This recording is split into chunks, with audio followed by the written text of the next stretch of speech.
right, here we go. The Stronger Together podcast is back.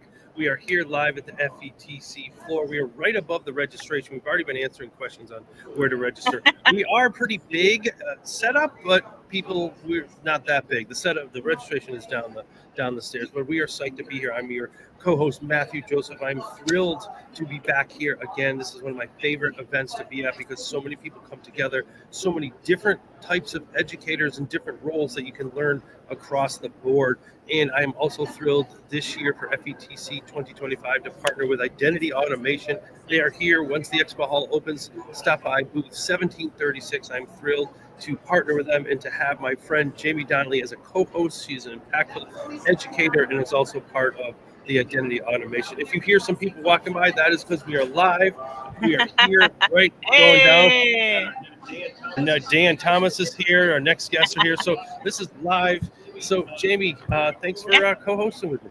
Yeah, I will say FETC is my favorite event of the year, 100%. And honestly, it's because it's the most innovative. It brings in the best people, the most innovative people.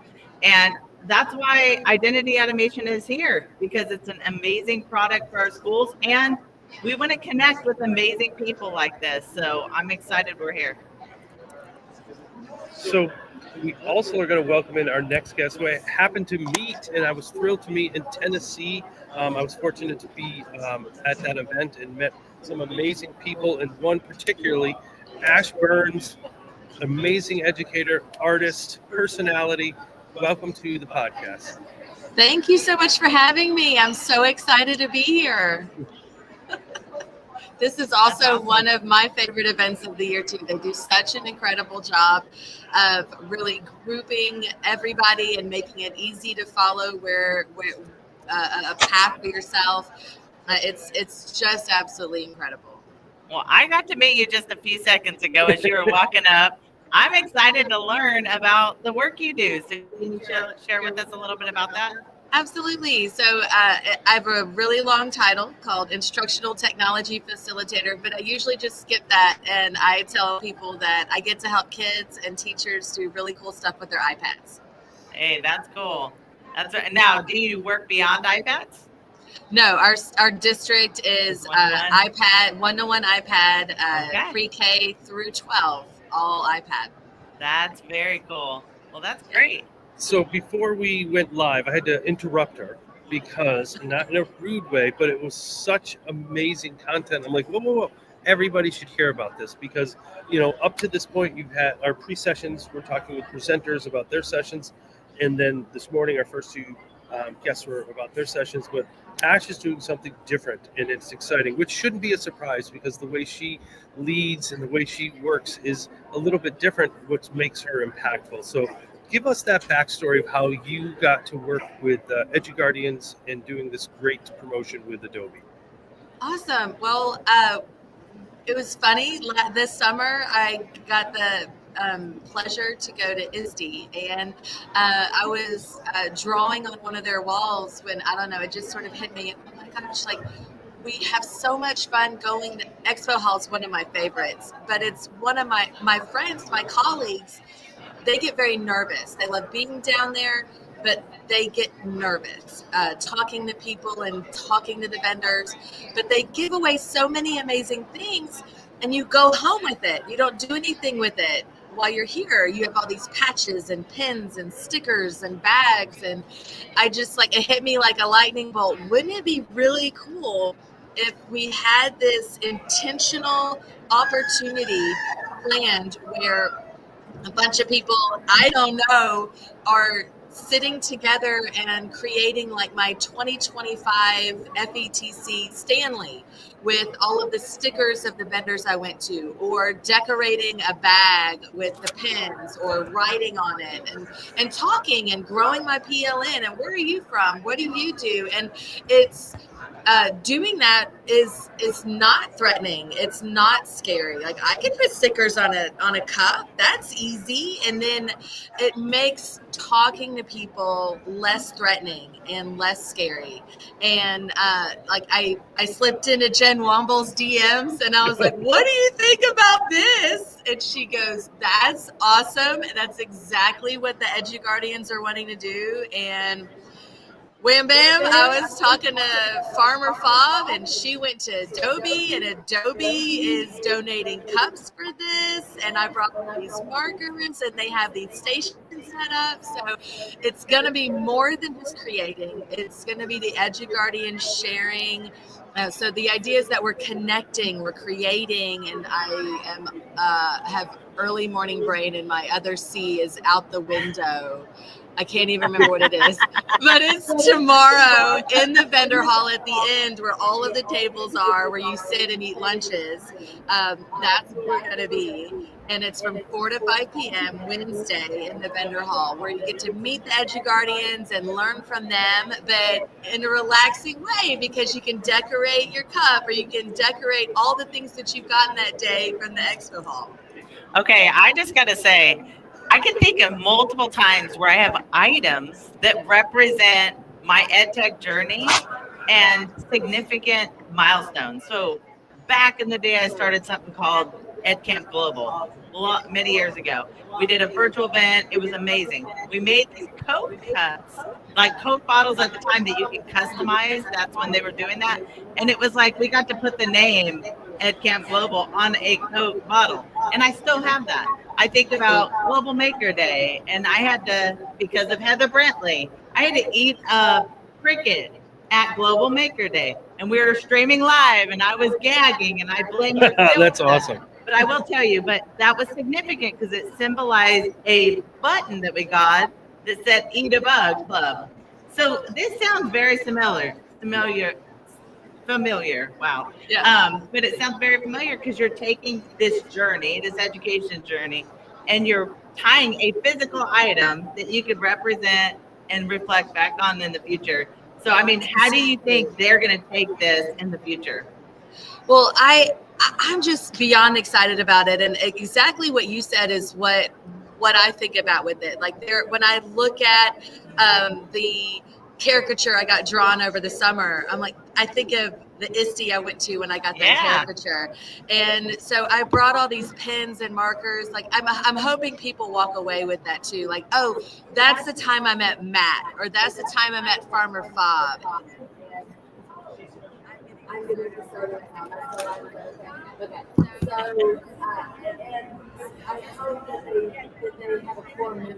Like, you know, we're in Orlando right now, so it's just like inside out that they develop that they go back to, especially if they're not like, if they're not someone like me that gets so excited about doing new things and going in uncomfortable places and talking to new people.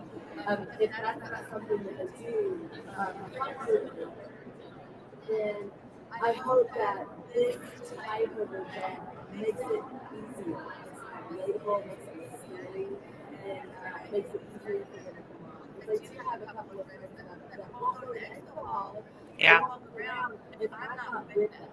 Because looks like we maybe have lost Ash. Right. But that's okay, because I'm going to switch. All right, so turn your computer. Watch this. Just Jamie, turn your... Yeah. Let's bring you in, and I'm going to hand you the headphones.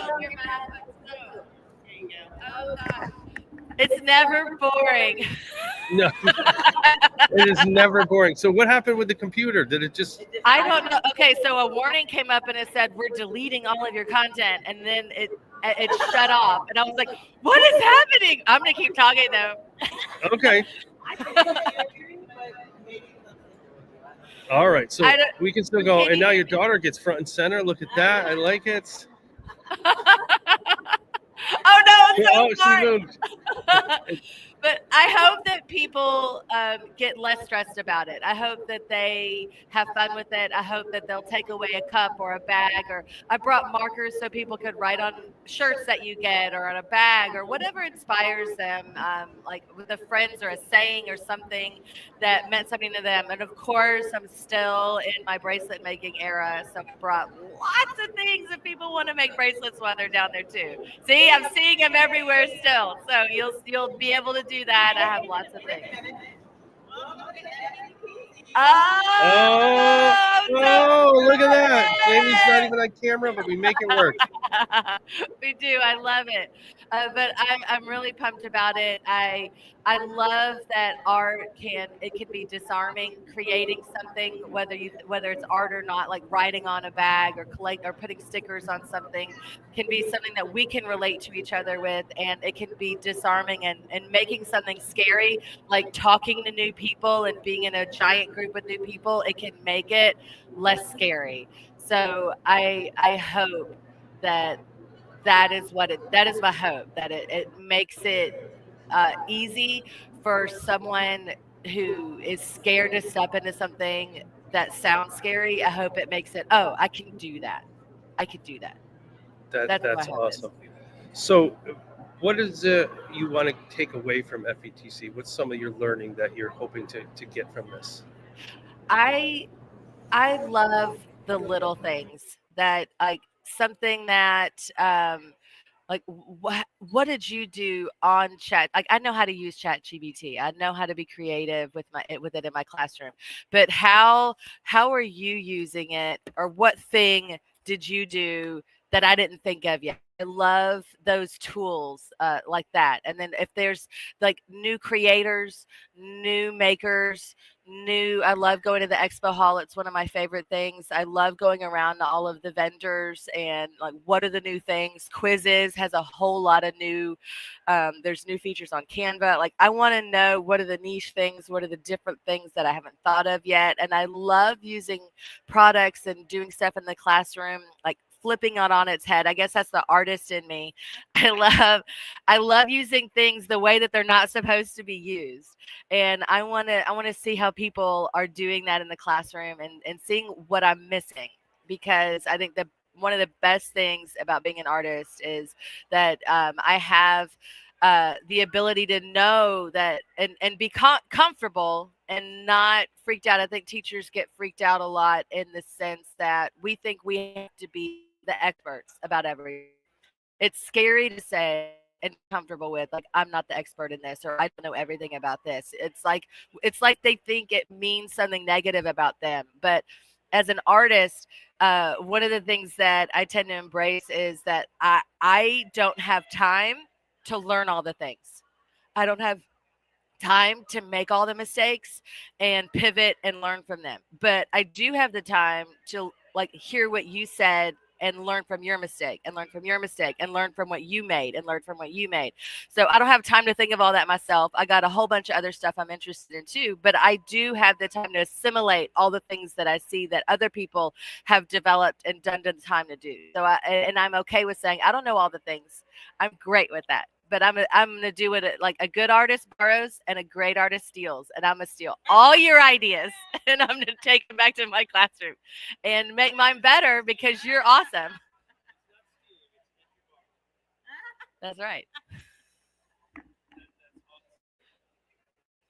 Sorry, my mic was off because I wanted to go and grab the okay. cue. So that's not stealing. That's edu borrowing, because we. I love that.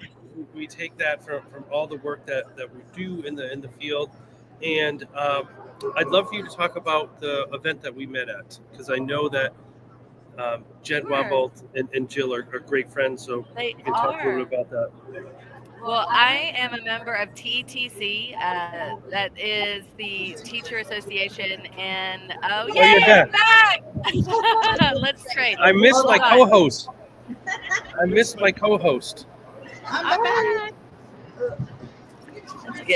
All right, so this is live podcasting at its best. So this is what we do, and the reason I do this, some people asked as Ash is getting set up, is because this is what it looks like in the classroom. Too often things are too polished, and it's like, wow, that was great, and then the teacher tries something, it's like, They make a mistake. Her computer froze. We went on. Jamie gave her hers and her headset. I restarted it.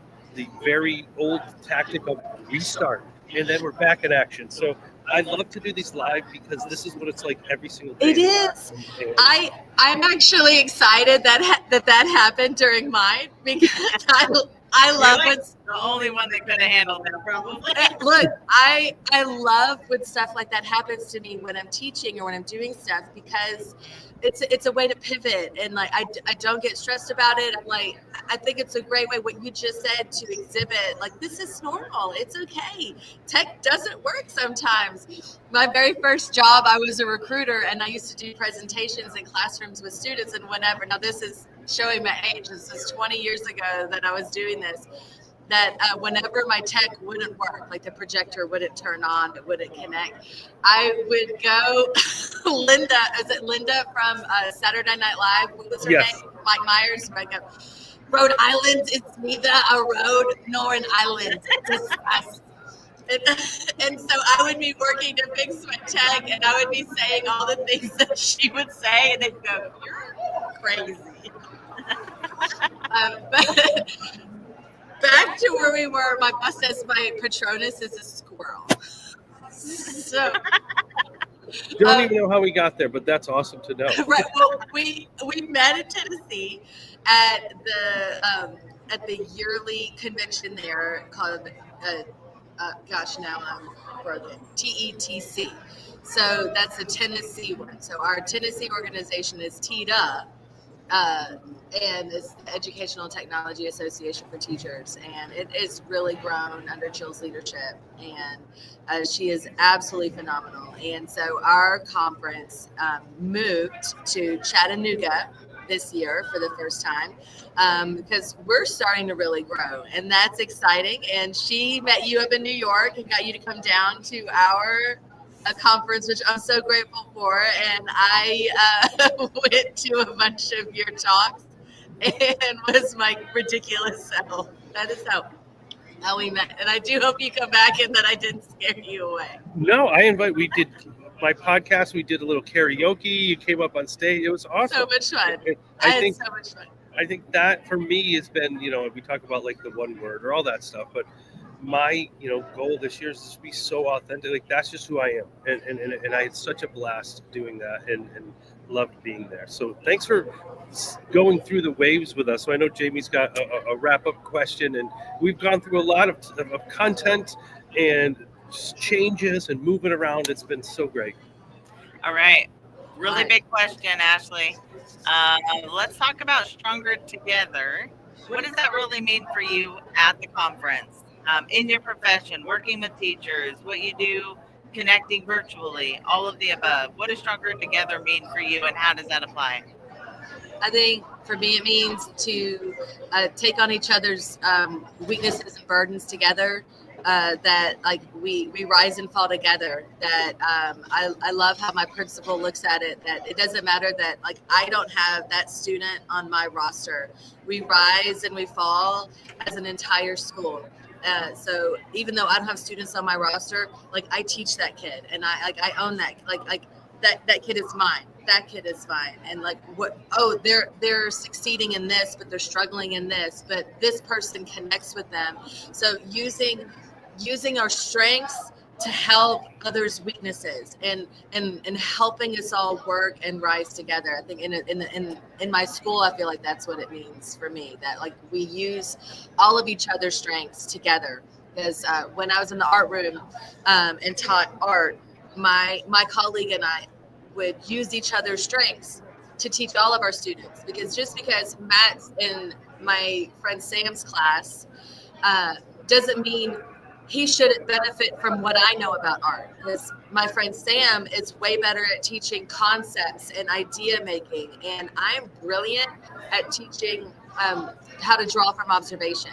So why not use all of the things that we do together as a team, as individuals, and use all of those strengths so that Matt can benefit from the entire team of art teachers instead of just one.